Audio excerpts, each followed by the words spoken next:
بسم اللہ الرحمن الرحیم الحمدللہ رب العالمین والعاقبۃ للمتقین والصلاة والسلام علی سید الانبیاء والمرسلین اما بعد فاعوذ باللہ من الشیطان الرجیم بسم اللہ الرحمن الرحیم۔ محترم و سامعین حاضرین، السلام علیکم ورحمۃ اللہ وبرکاتہ۔ آج ہمارا جو سبق ہے وہ احکام مسجد ہے۔ مسجد کے احکامات جو ہیں وہ ہم سیکھیں گے۔ حدیث شریف میں آتا ہے کہ پیارے آقا صلی اللہ علیہ وسلم کا پیارا فرمان ہے کہ احب اللہ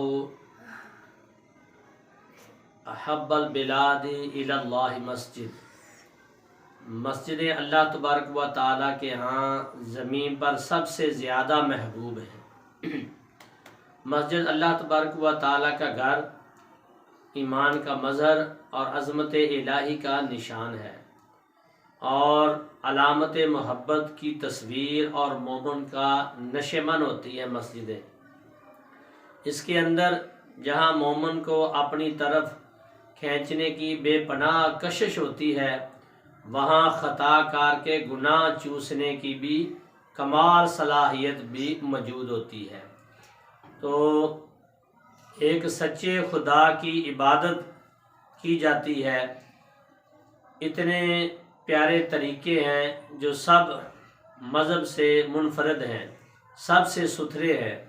حدیث شریف میں آتا ہے، سیدنا ابن عباس رضی اللہ تعالی عنہ نے فرمایا کہ مسجدیں دھرتی پر اہل زمین کے لیے نور پھیلاتی ہیں جیسے آسمان پر ستارے نور پھیلاتے ہیں۔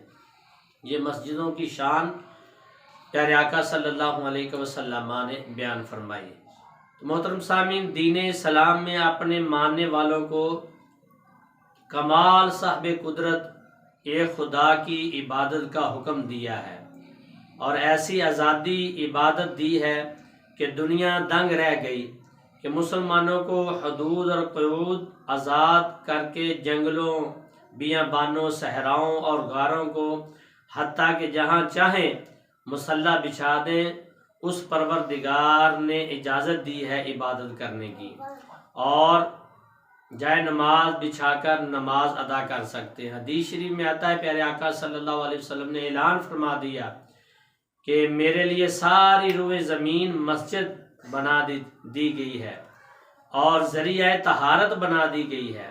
میری امت کو جس جگہ نماز کا وقت آ جائے وہ نماز پڑھ لے۔ تو پہلی امتیں جو ہیں وہ ان کے لیے مخصوص جگہ ہوتی تھیں، عبادت گاہ ہوتی تھیں، وہ اس میں آن کے عبادت کرتے تھے، باہر کہیں بھی عبادت نہیں کر سکتے تھے۔ تو یہ ہمارے آقا صلی اللہ علیہ وسلم کی پیاری محبت ہے ہمارے ساتھ کہ آپ صلی اللہ علیہ وسلم نے ارشاد فرما دیا کہ اللہ تعالیٰ نے میرے لیے ساری زمین کو مسجد بنا دیا، اور میری امت جس جگہ نماز کا وقت آ جائے نماز پڑھ لو۔ تو سبحان اللہ، مگر اس کا مطلب یہ بھی نہیں کہ اب کسی مخصوص عبادت گاہ کی ضرورت ہی نہیں رہی، بلکہ اللہ تبارک و تعالیٰ نے روز ازل سے بیت اللہ شریف جیسی مرکزی عبادت گاہ کی بنیاد رکھوا کر یہ ضرورت بھی بتا دی کہ اکٹھے عبادت کر کے سرور اور لذت اور فوائدے جو حاصل ہوتے ہیں وہ علیحدہ علیحدہ نہیں ہوتے۔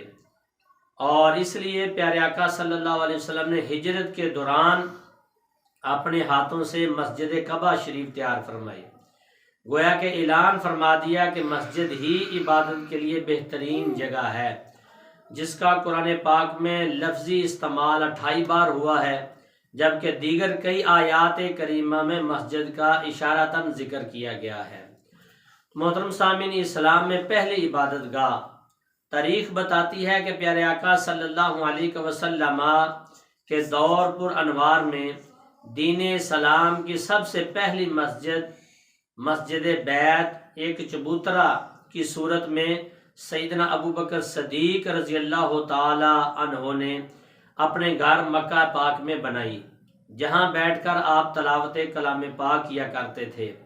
پھر مسجد قبا اور مسجد نبوی شریف، اور پھر مسجد کی تعمیر کا سلسلہ جو ہے وہ شروع ہوا، اور جو آج تک الحمدللہ جاری و ساری ہے۔ محترم سامعین، مسجد حرام پہلا وہ گھر خدا کا سرزمین مکہ پاک حرم کہلاتی ہے، جس کے لیے توریت میں حرمہ کا لفظ جو ہے وہ استعمال ہوا ہے، جہاں اللہ تبارک و تعالیٰ کے پاک گھر کے مسجد تعمیر کی گئی، جو مسجد حرام کے نام سے مشہور ہوئی۔ یہ زمین پر بنائی جانے والی پہلی مسجد ہے جسے لوگ بیت اللہ کے نام سے جانتے ہیں۔ یہی وہ مبع ایمان ہے جہاں سے نور اسلام کی پو پھوٹی۔ شروع میں بیت اللہ شریف کی جگہ اللہ تبارک و تعالیٰ کے حکم پر فرشتوں نے جنت کے سرخ یاقوت کا نورانی خیمہ بیت المعمور لا کر زمین پر رکھا، جو اتنا بڑا تھا کہ جتنی بیت اللہ شریف کی عمارت، اس کے زمرد اور سرخ اور زرد کے شرقی اور غربی دروازے تھے، اس میں آفتاب سے زیادہ روشنی جو موجود تھی، 10,000 نورانی قنادیل اس میں موجود تھے۔ اس کے ساتھ جنت کا ایک سفید موتی حجر اسود جس کو کہا جاتا ہے وہ بھی اتارا گیا، جو جنت میں سیدنا آدم علیہ السلام کی کرسی کے طور پر آپ استعمال کیا کرتے تھے۔